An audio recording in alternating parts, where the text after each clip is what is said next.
Muy buenas tardes, compañeros y tutor del curso de didáctica. Mi nombre es Felipe Augusto Hernández Cortés. Para el día de hoy, en el desarrollo del paso 2, vamos a realizar la entrevista con el docente Camilo Moreno, el cual nos va a contar sobre su experiencia en el aula con sus chicos y en el desempeño de su labor. Buenas tardes, teacher Camilo, ¿cómo se encuentra? Buenas tardes, Felipe. ¿Cómo están? Muchas gracias por la invitación. No, señor, muchas gracias a usted pues por su tiempo. Yo sé que pues su merced es una persona ocupada. Aprecio que pues tome su tiempo para contarnos sobre su experiencia. La idea acá es pues hablar sobre las metodologías y estrategias que usamos en el aula. Entonces pues vamos a comenzar con la primera pregunta. ¿Cree usted que es importante el uso de herramientas tecnológicas en el aula para Sí, potencializar el claro. aprendizaje? Sí, porque esa pregunta es bien interesante, porque ahorita, cuando todo está mediado por las tecnologías y donde los medios de comunicación juegan un papel muy importante, es importante, primero que todo, hacer un uso responsable de esas tecnologías en el aula de clase. Y dos, nos da la posibilidad de acceder a información, videos, datos, de manera instantánea, lo cual puede fortalecer el proceso académico del aula. Muy importante utilizarlas, sin embargo, es muy importante tener en cuenta que no debe ser el centro del proceso educativo. Ok, muy interesante, muchas gracias. Bueno, la siguiente pregunta. ¿Qué metodología utiliza usted a la hora de compartir sus conocimientos con los estudiantes? ¿Cuál es la que más emplea en su caso? Bueno, el tema metodológico está muy relacionado con el tipo de población que atendemos. Entonces, no utilizamos la misma estrategia para estudiantes de primaria o para estudiantes de bachillerato. Ya desde hace bastante tiempo he estado trabajando con estudiantes de bachillerato, entonces en los niveles de media y básica, secundaria y media vocacional. Entonces, en los primeros años de la primaria sí es muy importante hacer un acompañamiento desde el aula, dando las instrucciones, dando los contenidos, suministrando material donde ellos puedan consultar de la misma manera y donde ellos puedan empezar a indagar y aprender a utilizar diferentes fuentes de información. Entonces, como metodología se utiliza eso, que progresivamente va a construir ya conceptos, definiciones y empezar a estructurar más el saber. Ya para los últimos años, ya de los de la media vocacional, ya se les hacen actividades más de tipo reflexivo, más de tipo analítico, donde se presenta un material específico. Y a partir de material se busca que, yo frecuentemente utilizo noticias, ¿sí? Entonces hacemos el análisis y el área en la que yo trabajo es literatura. Entonces, hacer un análisis literario de textos informativos y a partir de ahí hacer una reflexión donde él empieza a utilizar adecuadamente el lenguaje, manifestando su criterio, su conocimiento y la perspectiva que tiene frente a determinados temas. Muy interesante, me parece muy interesante. Muchas gracias. Bueno, la siguiente pregunta, teacher. Alcanzar excelentes resultados con los estudiantes. Bueno, como recursos, generalmente yo utilizo el material que yo utilizo en un 80% de elaboración propia. Entonces yo preparo diferentes presentaciones en diferentes plataformas y en ese momento les estoy trabajando así, donde les paso la información a ellos, ellos construyen, alimentan un poquito la información, después socializamos. También se utiliza, por ejemplo, juegos. En algún momento creamos una lotería, por ejemplo. Era como una especie de juego de mesa donde ellos tenían que ir avanzando en el proceso del juego y a medida que iban avanzando iban como sortando diferentes preguntas relacionadas con los temas que se ven. Y uno que me encanta es la construcción de textos y ahorita en tiempos de pandemia lo hacemos por medio de videos también. Entonces, textos donde trabajábamos en la poesía. Entonces, los niños trabajaban el tipo de un tema determinado y empiezan a hacer producción literaria a partir de ahí. Y textos informativos, ensayos, reseñas. Entonces, es muy importante fomentar la participación de las herramientas también de los estudiantes para que se apropien más del conocimiento. Claro, claro, y me imagino que igual eso fomenta, al ser algo divertido, pues los incita más a ser participantes del tema. Bueno, la siguiente pregunta. ¿Cómo proyecta usted sus clases para que los estudiantes no pierdan el interés? Bueno, este sí es un reto que es diario. Entonces tenemos que estar, el éxito de esto se trata de sorprenderlos. Hay algo que me gusta utilizar mucho y es que yo utilizo, y de acuerdo a la disposición de las aulas de clase y en plataformas también, un modelo basado en una clase magistral, pero procuro enviarles mucha información, que sean datos que les llamen la atención y datos que podemos decir los curiosos, que hagan parte del conocimiento. ¿Sí? Entonces, orígenes de palabras, en el caso de mi materia, raíces griegas, raíces latinas, hacer el análisis de pronto de situaciones de tipo social donde ellos se involucran. En alguna oportunidad había un tema que se llama el texto instructivo, entonces utilizamos como herramienta la preparación de una receta donde ellos tenían que llevar el producto final al salón y decirle a sus amigos cómo lo prepararon.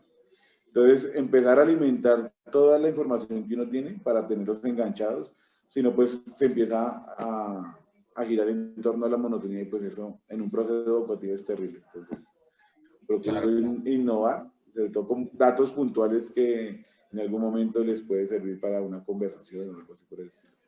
Ok, perfecto. Ok, la siguiente pregunta, teacher. ¿Qué elementos o factores tiene usted en cuenta a la hora de realizar sus planeaciones? Bueno, algo que es fundamental, el tiempo. Es tener en cuenta el tiempo que tengo disponible, los contenidos que voy a utilizar. Es necesario también tener en cuenta el tipo el vocabulario que voy a utilizar, porque si estoy trabajando con niños pequeños y utilizo tecnicismos, tal vez ellos no no van a comprender en la totalidad de lo que les estoy contando, pero eso le permite a uno ir avanzando en la construcción del lenguaje con ellos, entonces es súper importante. Tiempo, el, el, el lenguaje que utilizaríamos con ellos y también los recursos y las ayudas que pueden ir alimentando la información que les estamos transmitiendo. Entonces, desde la cotidianidad, y eso es súper importante, coger una noticia de actualidad y empezar a hacer una reflexión a partir de ahí, y una reflexión donde pueden involucrar los temas que se están trabajando. Ok, muy bien. Bueno, la siguiente pregunta, profesor. ¿Cree correcta su manera de planeación de clases para sus estudiantes? ¿Cree que son efectivas? Pues medirlos, hacer una medición de todas las clases, de la planeación de todas las clases es un poco difícil porque hay diferentes factores que intervienen en el éxito o en el fracaso de una actividad académica. Sin embargo, hay momentos en los que uno trata de buscar retroalimentación de ellos y si la retroalimentación es efectiva, entonces pues muy seguramente los chicos sí están prestando atención y sí se están apropiando de lo que se les está transmitiendo. Pues, sinceramente hay situaciones en las que las clases tal vez no fluyen por la hora, después de almuerzo dar una clase donde el estudiante esté sentado y uno esté hablando, pues es muy difícil porque ellos van a estar cansados, van a estar haciendo su proceso digestivo. Entonces, son efectivos en diferentes factores, pero en una gran medida sí considero que funcionan. Ok, muy bien. Ahora, ¿cuál es su opinión sobre el uso de rúbricas para evaluar a los estudiantes? ¿Cree que es algo efectivo o inefectivo? Es muy importante, porque si yo le doy una rúbrica de evaluación al estudiante, él ya empieza a tener en cuenta cuáles son los factores que estoy evaluando. ¿sí? Entonces, si estamos haciendo una presentación, una rúbrica es manejo del tiempo, manejo adecuado del vocabulario, manejo adecuado del espacio, uso de ayudas audiovisuales.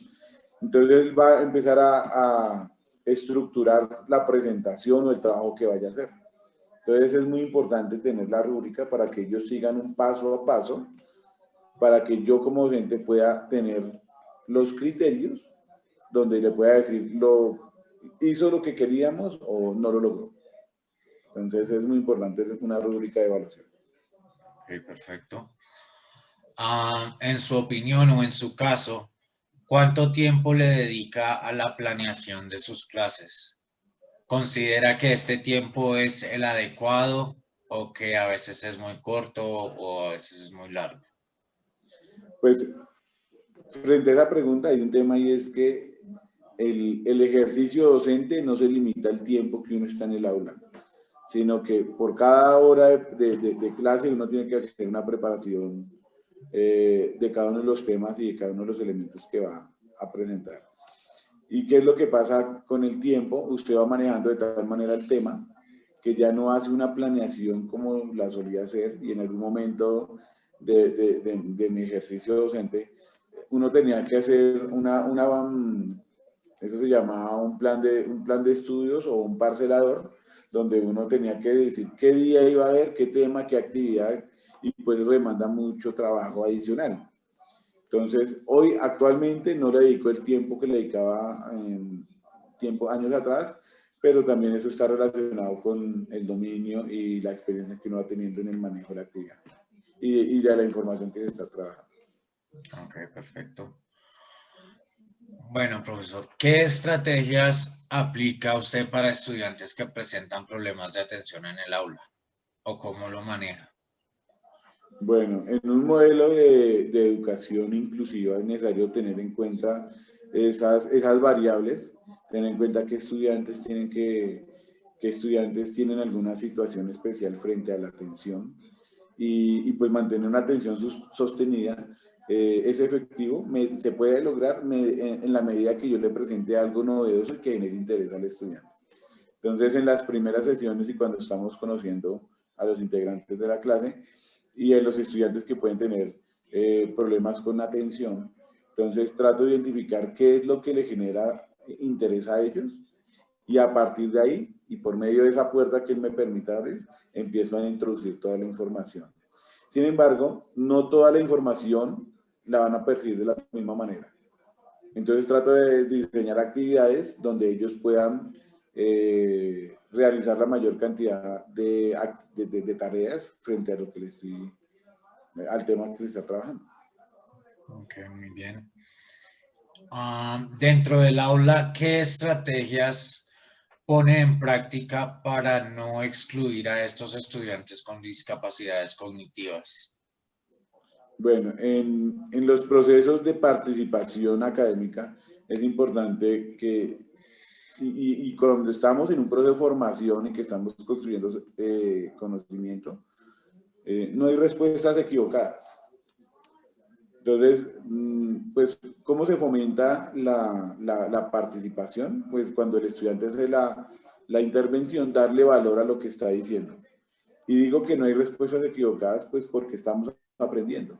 Y en ese proceso de aprendizaje se incluye tanto el estudiante como el docente.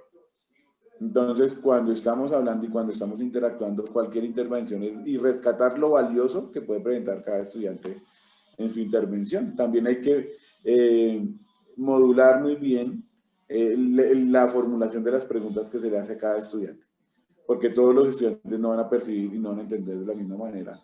Entonces, de acuerdo a lo que tenga facilidad de responder, pues identificarlo y empezar a fomentar la participación por medio de preguntas, actividades, todo lo que podamos hacer.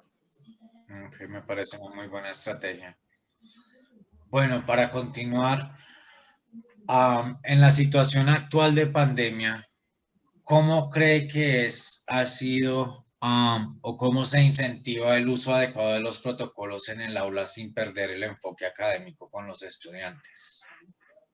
Pues tiene que ser la aprehensión de los protocolos de bioseguridad debe ir de la mano de la actividad académica, porque no podemos dedicarnos únicamente a hablar de uso adecuado de tapabocas, de lavado de manos, de mantener el distanciamiento físico, sino cómo dentro de los contenidos que estamos viendo podemos incorporar eso, de tal manera que eso se convierta en un hábito y en adelante cada vez que los estudiantes vayan a hacer una participación, vayan a hacer un ejercicio académico, pues se involucren en eso, en el diario vivir. Es efectivo en la medida que ellos lo aprendan y lo puedan replicar a las personas que están en su casa. Ok, muy bien. En su opinión, profesor, ¿por qué cree que la educación es importante para el desarrollo de una sociedad? Pues pienso que el desarrollo tiene que ir de la mano de la educación, porque si no hay oportunidades para que las personas creen un criterio, creen una forma de pensar objetiva, ¿sí? Frente a lo que pasa en su entorno, en su territorio, en su municipio, en su país, pues va a ser más fácil que otras personas tomen decisiones por ellos, que sean más fáciles de orientar frente a las necesidades de unos pocos. Y la educación debe ser democrática y debe ser para todo el mundo y todos debemos tener educación de calidad. Entonces, en la medida que todos tengamos acceso a la información, a cómo llegar a ser lo que queremos ser, a cómo podemos cumplir nuestras expectativas, pues la educación es la puerta y el camino que nos permite llegar a ese propósito final. Ok, muy bien. Profesor, en su experiencia profesional, ¿cuál es su opinión acerca de los educadores? ¿Usted podría decir que un educador nace o un educador se hace? ¿Qué habilidades considera que un educador definitivamente debe desarrollar para su labor? Pues un educador tiene que, primero que todo, debe tener una vocación para compartir. No se trata solamente, y pienso que el educador se hace en la medida que empieza a investigar, que empieza a indagar, que se empieza a preparar, porque a partir del conocimiento empírico se pueden compartir muchos conocimientos, pero no, lo más importante no es enseñarle a un estudiante a sumar y a restar y a leer y a escribir, sino también integrar ese conocimiento a la vida diaria para fomentar el crecimiento personal y aportarle a la sociedad personas que sean productivas, que sean valiosas, que personas que tengan un criterio y una visión amplia de lo que es la vida y lo que es la realidad. Entonces, en esa medida, se deben hacer con la vocación, pero ir fortaleciendo por medio de la formación académica y de la experiencia. Y las experiencias le van alimentando una gran cantidad de información que puede, y de hecho que hace que la información que se le está transmitiendo al estudiante sea más valiosa porque le estoy transmitiendo algo que yo, por algo por donde yo ya pasé. Entonces es muy importante también el tema de la experiencia frente al ejercicio profesional. ¿Y qué habilidades considera que debería tener un educador definitivamente? Pues un educador debe tener unas buenas habilidades comunicativas. Debe ser curioso y debe tener como ese llamado hacia indagar y cuestionarse y buscar información y acceder al conocimiento. En esa medida de la curiosidad, pues va a ser más fácil tener la clarificación de los elementos con los que se trabajen. Y la comunicación es importante porque si con todo el conocimiento que yo puedo adquirir, con toda la experiencia, y no puedo comunicar lo que quiero decir con claridad, pues el proceso académico pues se va a ver interrumpido. Okay, perfecto. Bueno, profesor, en su experiencia personal, ¿qué fue lo que lo impulsó a seguir una carrera en la docencia? Pues, ¿Cuál podría decir, qué pena, cuál podría decir que es su mejor experiencia en el aula o que ha sido su mejor experiencia en el aula? lo que me llevó a ser educador fue una necesidad. Y la necesidad partía en que pues había tenido como un interés profesional que no se pudo continuar con él. Se me aparece la posibilidad de ingresar a estudiar una licenciatura pero en el transcurso, durante mucho tiempo de la carrera, pues no estaba muy seguro de que quería hacer eso el resto de mi vida. Sin embargo, una vez empecé una conversación con una persona que estudiaba conmigo, llegamos a una frase y esta frase es la que me hizo clic y dije que por acá es.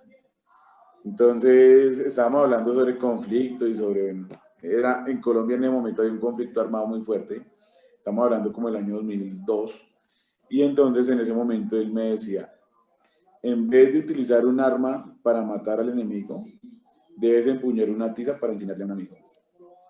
Y cuando construimos esa palabra, me di cuenta que realmente la revolución, realmente el tema del cambio, el tema de una revolución social, cultural, está desde el aula. Y no está en los grandes, sino está en los chiquitos.